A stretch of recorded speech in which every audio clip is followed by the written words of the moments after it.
ইন্নাহু কানা হালিমান গফুরা। আল্লাহু আকবার। আল্লাহ তাআলা ঘোষণা করেছেন, ও আমার বান্দারা শুনে রাখো, সমুদ্রের উত্তাল তরঙ্গমালার ঢেউয়ের কলতানি শব্দ বলেন, আর বাতাসের সনসনি শব্দ বলেন, পাখিদের কলকাকলি শব্দ বলেন, ঝিঝি পোকার শব্দগুলি বলেন, আমরা যে সমস্ত শব্দগুলি শুনতে পাই ওগুলি আসলে কোনো শব্দ না।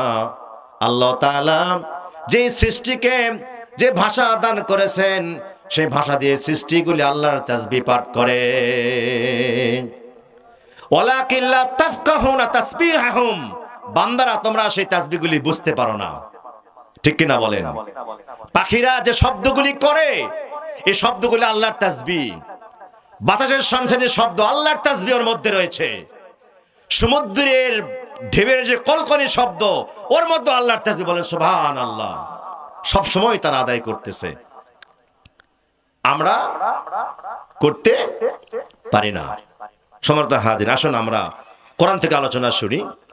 যে কথা বলতেছিলাম যে এই কোরআন পৃথিবীর সমস্ত গ্রন্থ থেকে একবারে বিশুদ্ধ গ্যারান্টি যুক্ত। এটা যে সত্য কোরআন, এই গ্যারান্টি কে দিয়েছেন? আল্লাহ তাআলা।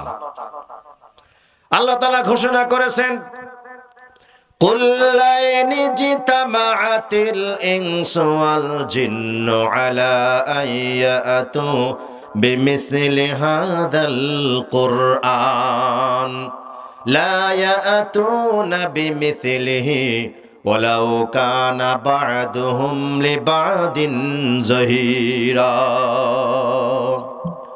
আল্লাহ তাআলা ঘোষণা করেছেন,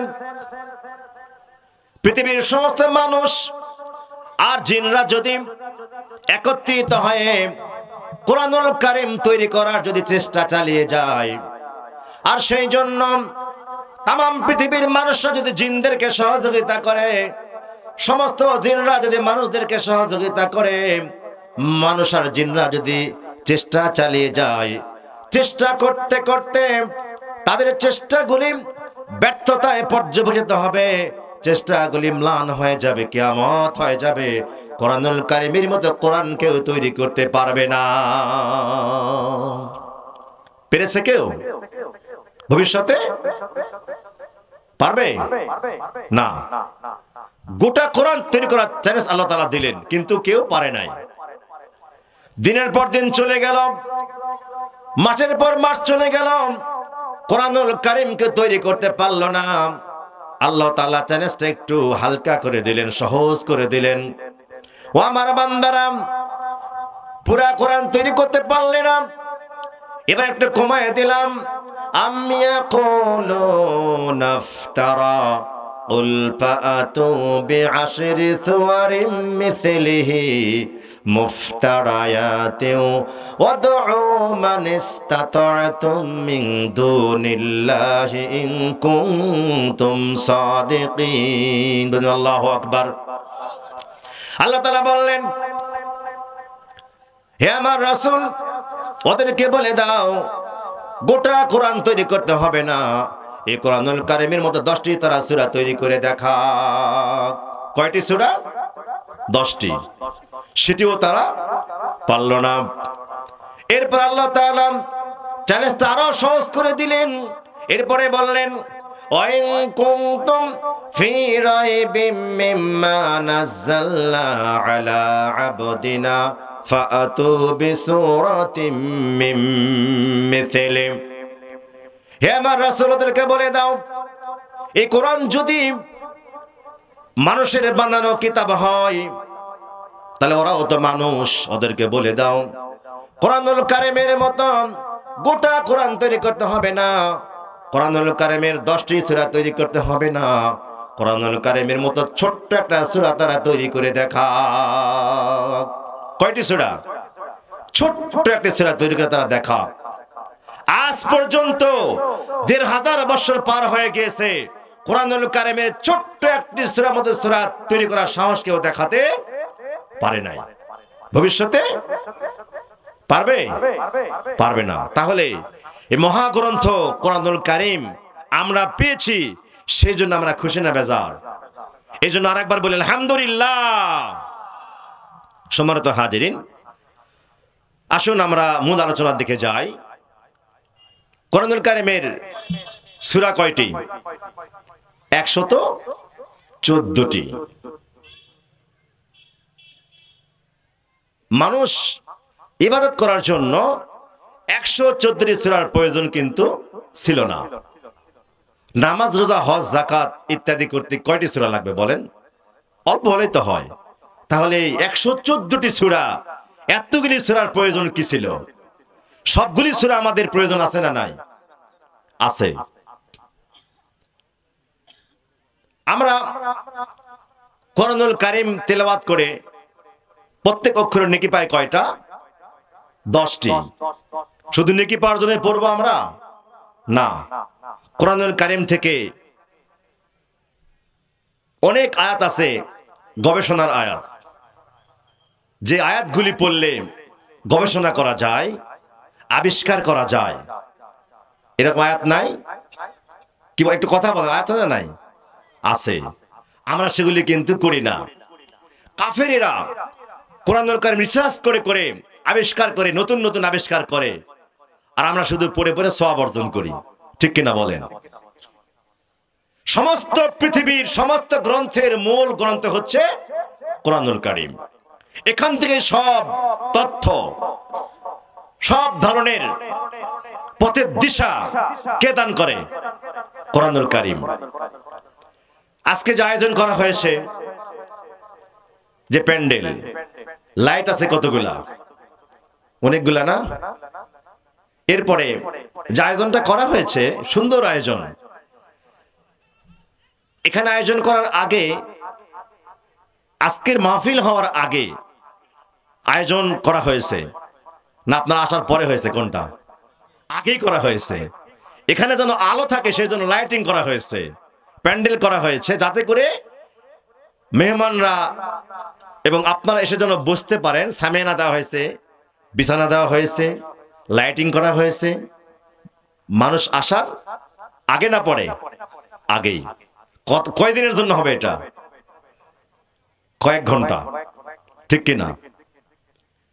সম্মানিত হাজিরিন, এই কয়েক ঘন্টা মাহফিল করার জন্য মাহফিল কর্তৃপক্ষ অনেক পরিশ্রম করে লাইটিং করেছে, সামিয়ানা করেছে, সুন্দর আয়োজন করেছে বসার জন্য। চলে যাবেন, সব শেষ হয়ে যাবে।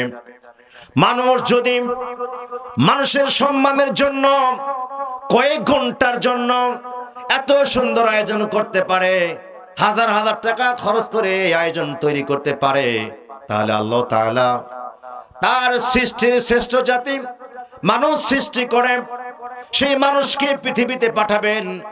মানুষ দুনিয়াতে এসে কি খাবে, কি পরবে, কোথায় থাকবে, কিভাবে চলাফেরা করবে, মানুষ পৃথিবীতে আসার আগে আল্লাহ তাআলা সবকিছু সৃষ্টি করে মানুষ পরে পৃথিবীতে পাঠিয়েছেন। ঠিক কিনা বলেন? এখন তো রাত, রাত না? রাত। এই রাতের অন্ধকার কাটিয়ে আগামীকাল আলোর জন্য একটা কি প্রয়োজন বলেন তো? কিসের? সূর্যের, তাই না? সূর্যের প্রয়োজন। সূর্য না হলে কিন্তু আগামীকাল আলো আমরা পাবো না। দিন হবে? হবে না। তাহলে সূর্যর প্রয়োজন আছে না নাই? সবাই বলেন, আছে না নাই? আছে।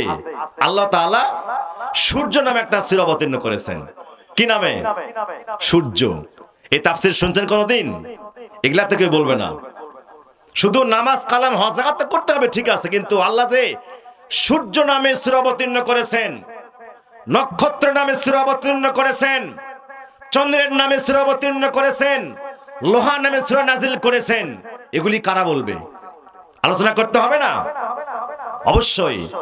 এগুলি আল্লাহ তাআলা নাজিল করেছেন, এখান থেকে কাফেরেরা গবেষণা করে করে আবিষ্কার করে আমরা পরে পরে সওয়াব অর্জন করি। তাহলে সূর্যের ব্যাপারে একটু আলোচনা করা যায় কিনা বলেন? যায় তো? সূর্যটা এমন একটা শক্তিশালী প্রয়োজনীয় জিনিস, এই সামান্য প্যান্ডেল আলোকিত করতে কতগুলি লাইট প্রয়োজন হয়েছে, হয় নাই? গোটা পৃথিবী আলোকিত করতে কত লাইটের দরকার হিসাবে ধরবে? তাম পৃথিবী লাইট যদি একত্রে জ্বালানো হয়, গোটা পৃথিবীর লাইট একত্রে জ্বালানোর পরে একটা ডিস্ট্রিক্ট দিনের মতো আলো হওয়া কি সম্ভব হবে? না।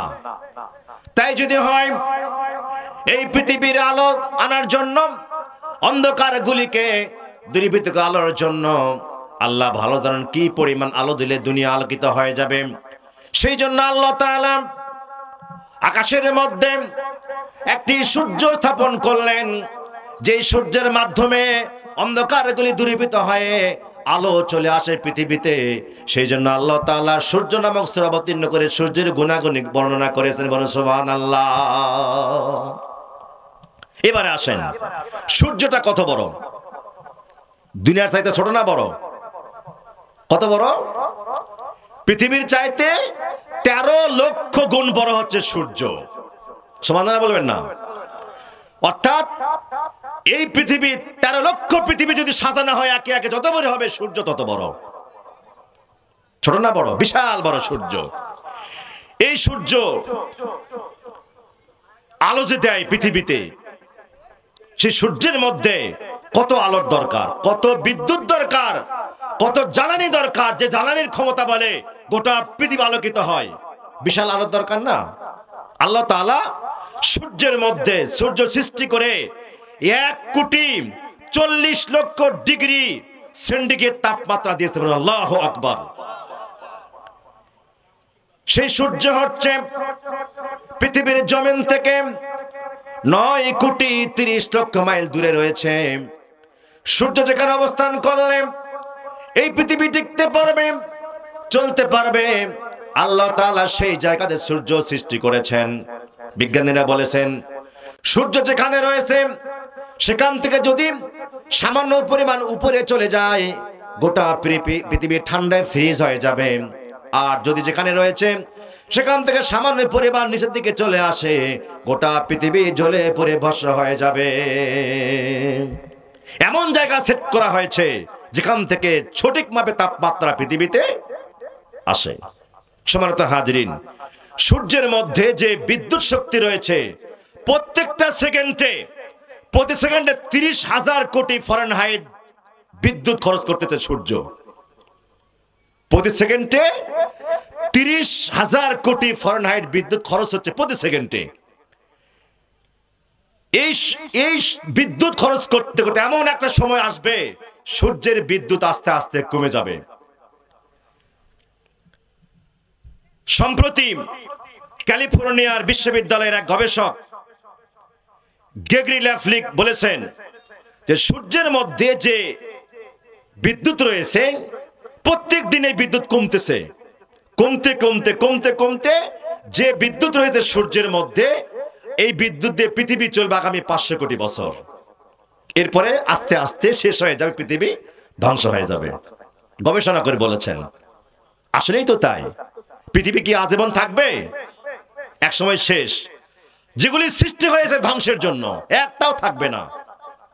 এখন এই যে সূর্য আল্লাহ তাআলা সৃষ্টি করেছেন, বিশাল তাপমাত্রা, যে সূর্যের তাপমাত্রা যেটা বললাম 140 ডিগ্রি সেন্টিগ্রেড, 2200 কোটি ডিগ্রি তাপমাত্রা দিলে লোহা গলে পানি হয়ে যায়। লোহা গলে কি হয়? পানি হয়ে যাবে একবারে 2200 ডিগ্রি সেলসিয়াস তাপমাত্রা দিলে। তাহলে সূর্য যে তাপমাত্রা, এই তাপমাত্রা সব যদি পৃথিবীতে আসে, পৃথিবী বাঁচবে? টিকবে না। একটা কথা বলি, খেয়াল দিয়ে শোনেন। যেখান থেকে বিদ্যুৎ উৎপন্ন হয় সেখান থেকে যদি ডাইরেক্ট লাইন আপনার আমার বাসায় যদি থেকে যায় ডাইরেক্ট, তাহলে বলেন আপনার আমার বাসার বাল্বগুলি চলবে না, কেটে যাবে? অর্থাৎ ওখান থেকে অনেক পাওয়ার সাপ্লাই দিবে। এই জন্য এই বিদ্যুৎ যেখান থেকে সাপ্লাই হয় সেখান থেকে মাঝে মধ্যে ট্রান্সমিটার তৈরি করে, আছে না? ট্রান্সমিটার দিয়ে তার ক্ষমতাকে কি করে নেয়? কমিয়ে নেয়। কমাইতে কমাইতে আপনার আমার বাসায় যখন সেটিং করা হয়, তখন কিন্তু এটাকে আবার কাট আউট, আবার একটা বোর্ড দিয়ে আবারও কমিয়ে যার বাসায় যে রকম বাল্ব আছে সেই রকম শক্তি যায়, এই জন্য বাল্বগুলো আর কাটে না। কথা ক্লিয়ার তো? ডাইরেক্ট হলে কি কাটবে না থাকবে? সব কাটবে।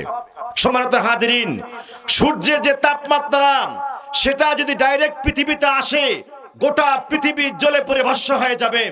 সেই জন্য আল্লাহ তাআলা এই সূর্যের তাপগুলিকে অর্ধেক করে ট্রান্সমিটার সৃষ্টি করেছেন মহাশূন্যের মধ্যে। মহাশূন্যের মধ্যে 1150 কিলোমিটার বায়ুমণ্ডল রয়েছে, তার মধ্যে 5টি স্তর রয়েছে। সেখান থেকে একটা হচ্ছে ওজোন লেয়ার। ওই সূর্যের তাপগুলি সেখান যখন আসে, ল অফ গ্র্যাভিটেশন, মাধ্যাকর্ষণ শক্তি, সেখানে এসে সূর্যের তাপটা বাধাপ্রাপ্ত হয়। বাধাপ্রাপ্ত হয়ে যে পরিমাণ তাপ পৃথিবীতে আসলে পৃথিবী টিকে থাকবে, সেই পরিমাণ তাপ পৃথিবীতে আসে, বাদ বাকি তাপগুলা ওইদিকে ব্যাক হয়ে চলে যায়। আল্লাহু আকবার। কে এই রক্ষা করতেছে? নারায়ে তাকবীর। সভাপতি সাহেবের আগমন, শুভেচ্ছা, স্বাগতম।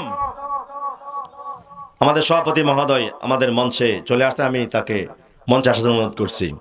সম্মানিত হাজিরিন, যে কথা বলতেছেন, আল্লাহ তাআলা সূর্য সৃষ্টি করে সূর্যের নামে একটা সূরা অবতীর্ণ করে সূর্যের গুণাগুণগুলি আল্লাহ তাআলা আমাদেরকে জানিয়ে দিয়েছেন। সম্মানিত হাজিরিন, এই সূর্য যে কথা বললাম, যে তাপগুলি পৃথিবীর দিকে আসে, সেখানে একটা স্তর রয়েছে, সেটাকে বলা হয় প্রোটেকশন শিল ফর দ্য ওয়ার্ল্ড, পৃথিবীর জন্য একটা নিরাপত্তা প্রাচীর। বিজ্ঞানীরা বলেছেন যে সূর্য থেকে প্রতি সেকেন্ডে 60,000 মাইল বেগে এক প্রকার স্পাইকল গ্যাস পৃথিবীর দিকে আসে। সেটা যদি পৃথিবীতে আসতে পৌঁছতো, পৃথিবী জ্বলে পুড়ে শেষ হয়ে যেত। আল্লাহ তাআলা সেখানে সেই মহাশূন্যের মধ্যে নিরাপত্তা প্রাচীর সেখানে আটকে যায়, পৃথিবীতে সেটা আর আসে না। এভাবে প্রত্যেকটা সেকেন্ডে আল্লাহ তাআলা পৃথিবীকে রক্ষা করতেছে তার কুদরতি মাধ্যমে। বলুন আল্লাহু আকবার। সম্মানিত হাজিরিন, সূর্যের নামে সূরা রয়েছে, চন্দ্রের নামে সূরা রয়েছে, লোহার নামে সূরা রয়েছে। এগুলি গবেষণামূলক সূরা, ঠিক কিনা? যদি এগুলি বলতে যাই, বিজ্ঞান বোঝার লোক তো এখানে আসলে সবাই না, অতটা বুঝবেও না। সেই জন্য যারা সায়েন্টিস্ট তারা জানবে যে এই বিষয়গুলি আসলে কত গুরুত্বপূর্ণ। আর একটা কথা বলেই বেশি দূর যাব না, শেষ করে দেব গবেষণা সংক্রান্ত আয়াতগুলি। আল্লাহ তাআলা একটা সূরা আছে, সূরাতুন নাজম, মানে হচ্ছে তারকা, নক্ষত্র। তারকাগুলি ছোট না বড়? বড়। কত বড়? বিজ্ঞানীরা বলেছেন যেই সূর্য পৃথিবীর চাইতে 13 লক্ষ গুণ বড়, এই রকম 50 কোটি সূর্য এক গ্রাস মেঘকে হজম করতে পারে, সেই রকম তারকা আবিষ্কার হয়েছে, যার নাম হচ্ছে বেটেলজিউস তারকা। আল্লাহু আকবার। সেটা কোথায় রয়েছে? মহাশূন্যের মধ্যে। বিজ্ঞানীরা বলেছেন আলোর গতি 1 সেকেন্ডে কত? 1,86,000 মাইল আলোর গতি। এত দ্রুত আলো চলে। সেখানে আল্লাহ তাআলা কুয়াশার নামে নক্ষত্র সৃষ্টি করেছেন। পৃথিবীর সবচেয়ে কাছে যে কুয়াশার, সেখান থেকে আলো পৃথিবীর কাছে সময় লাগে মাত্র কত বছর? একেবারেই কম সময়, 150 কোটি বছর। পৃথিবীর সবচেয়ে কাছের যে কুয়াশার, সে আলো আসতে সময় লাগে কত বছর?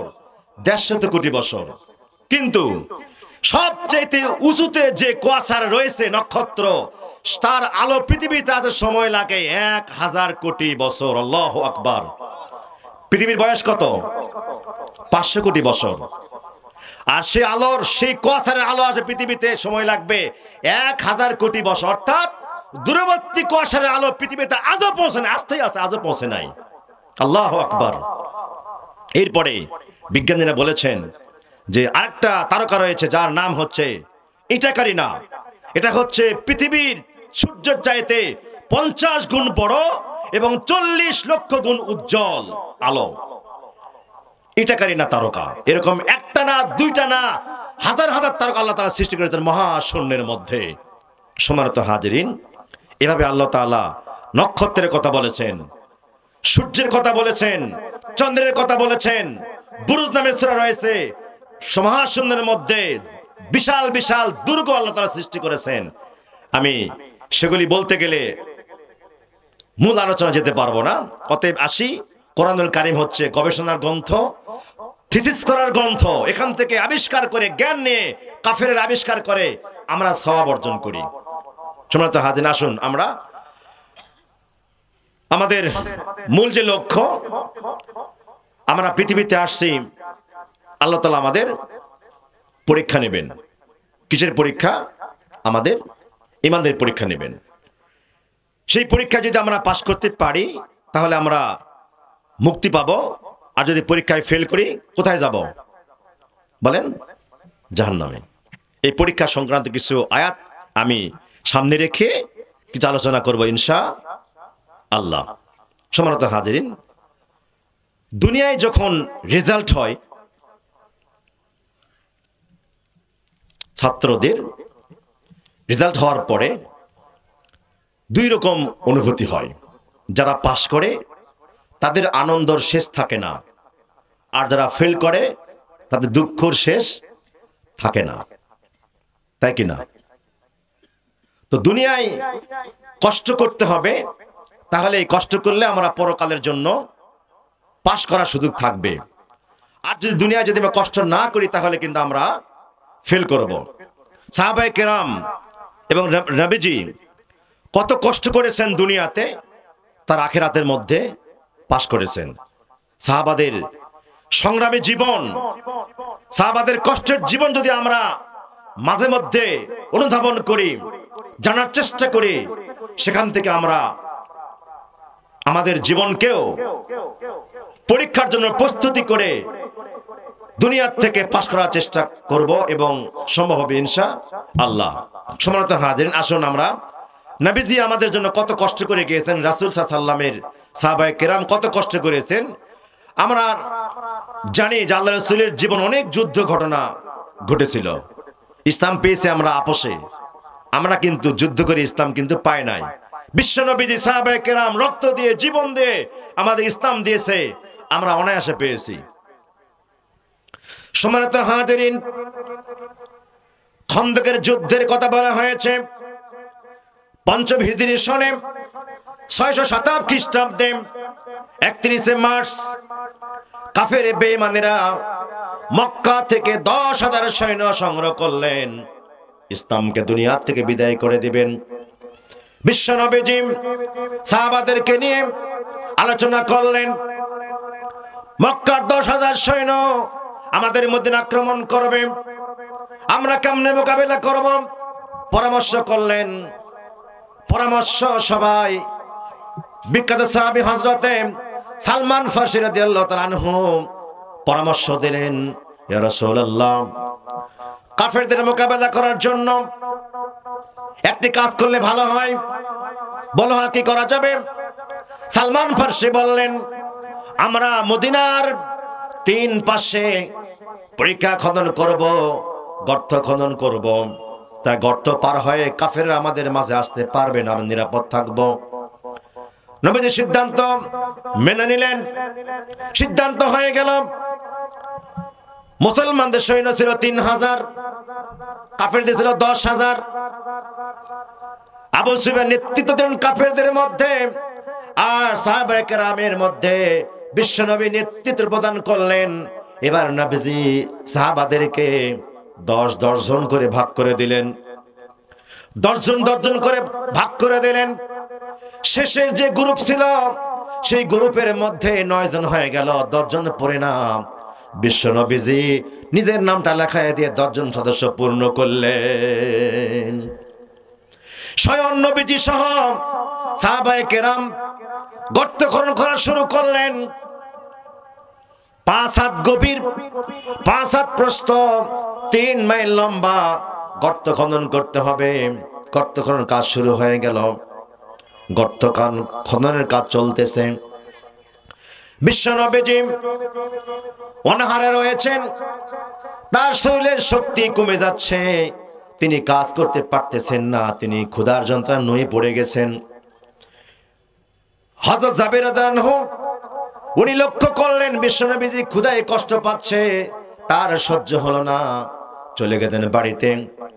স্ত্রী গিয়ে বললেন, ও আমার স্ত্রী, সাহাবায়ে কেরাম বিশ্বনবী সহ গর্ত খননের কাজ করতেছে, আমি লক্ষ্য করলাম নবীজি ক্ষুধার কারণে অত্যন্ত কাতর হয়ে গিয়েছে। বাড়িতে খাবার কি রয়েছে বলো? স্ত্রী বললেন, মাত্র 350 গম রয়েছে বা জব রয়েছে, আর ছোট্ট একটি ছাগল ছানা রয়েছে, এছাড়া তার কিছু নেই। জাবের বললেন, ও আমার স্ত্রী, সেই জবগুলিকে তুমি আটা তৈরি করো, আর ছাগল ছানাটা আমি জবাই করে দেই, রান্না করো, নবীজির দাওয়াত খাওয়াবো আমাদের বাড়িতে। স্বামী স্ত্রী পরামর্শ করলেন। স্ত্রী বললেন, কয়জন রয়েছে সাহাবা? তিনি বললেন 3000 রয়েছে।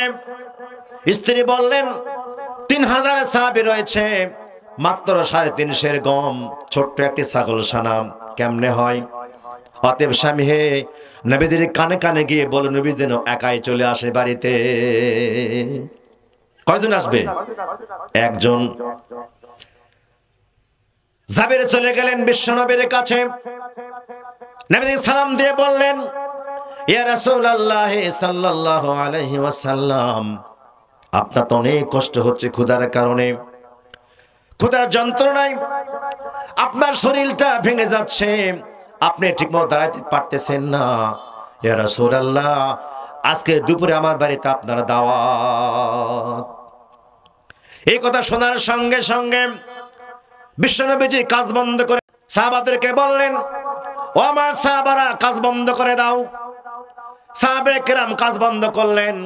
নবীজি বললেন, শুভ সংবাদ রয়েছে, আজকে দুপুর বেলায় জাবেরের বাড়িতে তোমাদের সকলের দাওয়াত। সুবহানাল্লাহ বলবেন না? হযরত জাবের চিন্তায় পড়ে গেলেন, কি করব এখন?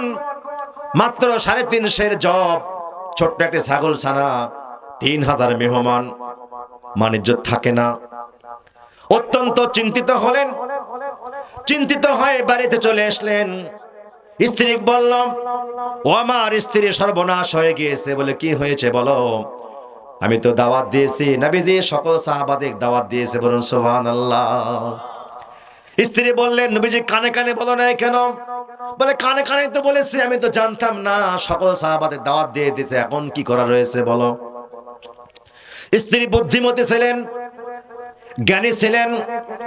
স্ত্রী বললেন, নবীজি কি বলেছো যে মাত্র 300 আটার রুটি রয়েছে আর ছোট্ট ছাগল ছানা রয়েছে? বলে, হ্যাঁ তা তো বলেছি। স্ত্রী বললেন, নবীজি শোনার পরেও যদি 3000 সাহাবীর দাওয়াত দিয়ে থাকে, তাহলে আমার আর চিন্তার কোনো কারণ নাই। নবী চলে আসলেন, 3000 সৈন্য নিয়ে জাবেরের বাড়িতে চলে আসলেন দুপুরের খাবারের জন্য। এবার স্ত্রী বললেন, ও আমার স্বামী, এই যে 3 কেজি আটার রুটি আর ছোট ছাগল ছানার গোশতগুলি নবীজির হাতে তুমি পৌঁছায়া দাও।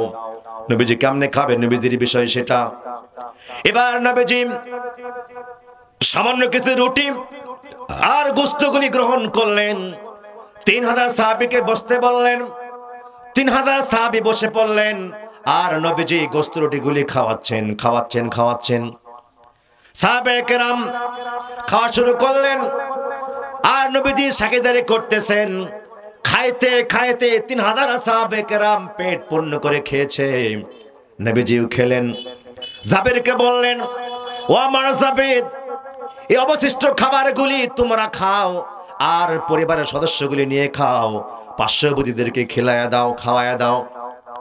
জাবেরে বলেছেন, আমি যেই পরিমাণ খাবার দিয়েছিলাম, যেই পরিমাণ রুটি দিয়েছিলাম, গোশত দিয়েছিলাম, 3000 সাহাবী খাওয়ার পরে আমাকে যে পরিমাণ জমা দিয়েছে, আমি খেয়াল করলাম আগের এই পরিমাণ যে পরিমাণ ছিল, আল্লাহর কসম একটু সামান্য পরিমাণ খাবার সেখান থেকে কমে নাই।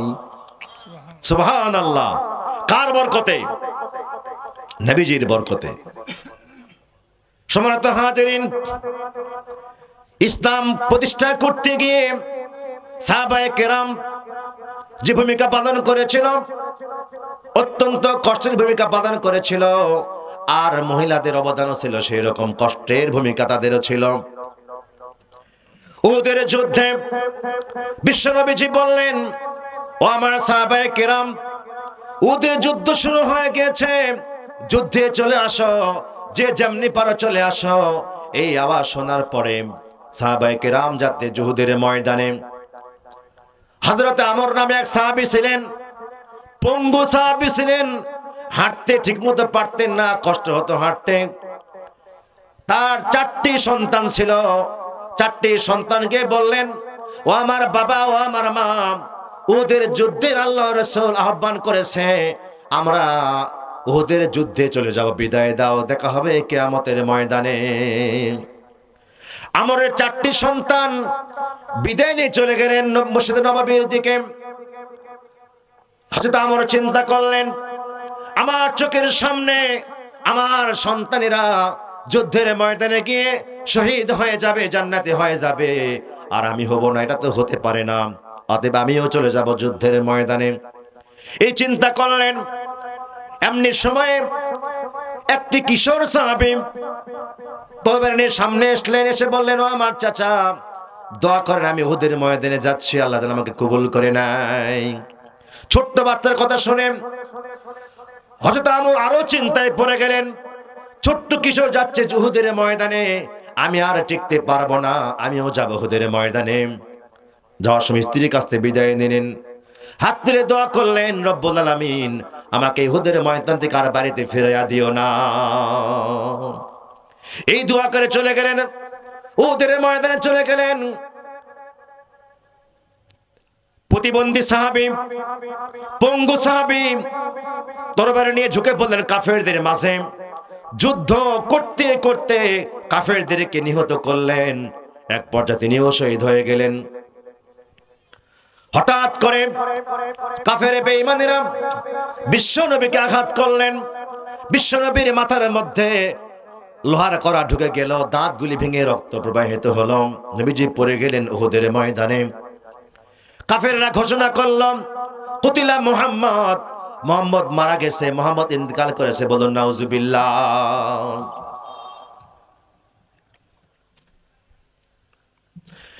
ভাইরা আমার, সেই যুদ্ধের ময়দানে কাফেররা ছড়াইয়া দিল নবীজি ইন্তেকাল করেছেন। এই খবর যখন ছড়ায় গেল, ওই আমরের স্ত্রী দৌড় দিলেন উহুদের দিকে, দৌড়াচ্ছেন উহুদের ময়দানে।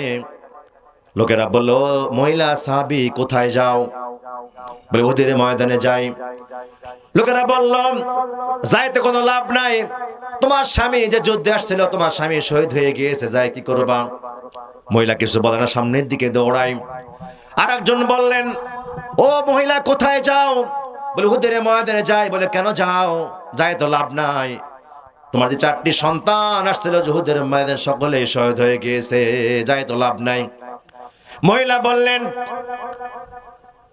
ও রাসূলের সাহাবীরা, কে শহীদ হয়ে গেছে, কে জীবিত আছে, আমাকে শোনার দরকার নাই, আগে বলো বিশ্বনবীজি কেমন আছে।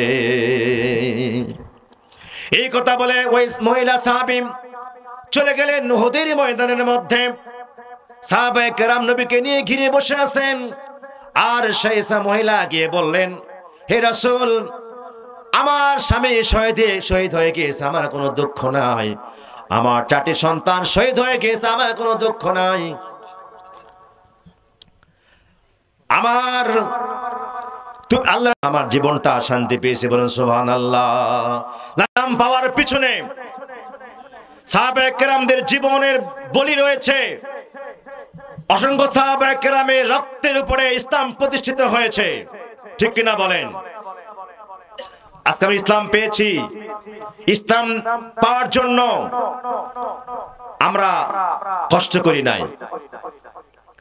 যে কথা বলতেছিলাম, যুবকেরা যে ভূমিকা রেখেছিল রাসূলের সময় থেকে আজ পর্যন্ত ইসলামের বিজয় আনতে সবচাইতে ভূমিকা ছিল যুবকদের, ঠিক কিনা বলেন?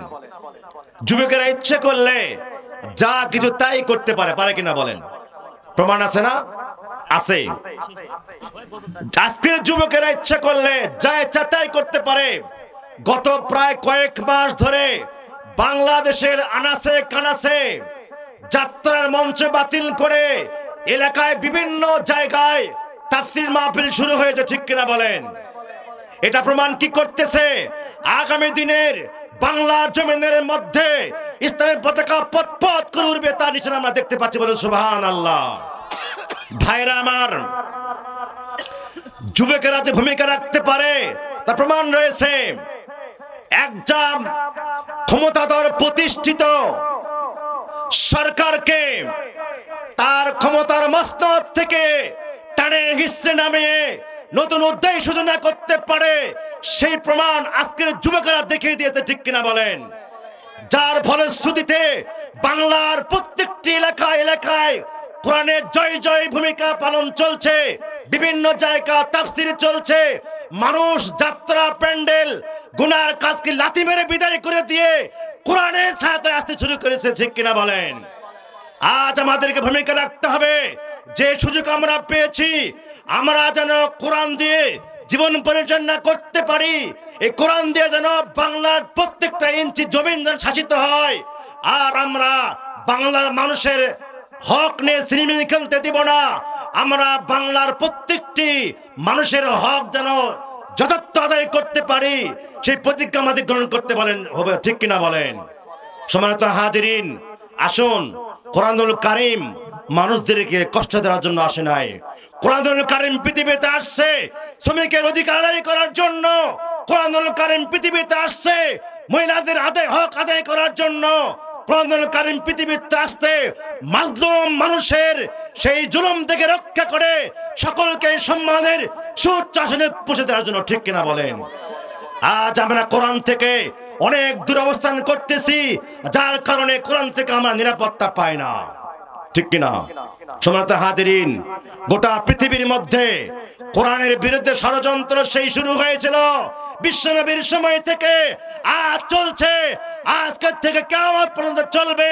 কিন্তু কোরআনুল কারীমের আলো পৃথিবীর থেকে বিদায় করতে কেউ পারবে না, ঠিক কিনা বলেন? পারেনি, পারবেও না। আপনারা সকলেই আমরা এই প্রতিজ্ঞা গ্রহণ করব, আমাদের জীবন মরণে কোরআনুল কারীম আমাদের একমাত্র সম্বল। কোরআনুল কারীম আমাদের একমাত্র জীবন চলার পাথেয়। সেই কোরআনুল কারীম থেকে আমরা যদি দূরে চলে যাই, তাহলে আমাদের মূল লক্ষ্য, আমরা সেই লক্ষ্যে পৌঁছতে পারবো না। সম্মানিত হাজিরিন, আসুন, আজকে গোটা বাংলাদেশের, গোটা বাংলাদেশ জুড়ে মানুষেরা যে ইসলাম দিকে এগোচ্ছে আস্তে আস্তে, প্রমাণ আমরা পেয়েছি, ঠিক কিনা? পাচ্ছি। এই জন্য আগামী দিনে বাংলার জমিন যেন কোরআনের জমিন হয়। আগামী দিনে যেন বাংলাদেশের পূর্বাকাশে স্বাধীনতার সূর্যের পাশাপাশি ইসলামের সূর্য উদিত হয়। গোটা বাংলার জমিন যেন ইসলামের পতাকা পথ করে ওড়ে, সেই প্রত্যয় আমাদের গ্রহণ করতে হবে। আল্লাহ তাআলা আমাদেরকে যেন সেই প্রত্যয় গ্রহণ করে গোটা বাংলার জমিনে ইসলাম প্রতিষ্ঠা করার তৌফিক দান করে। সকলে বলে আমিন।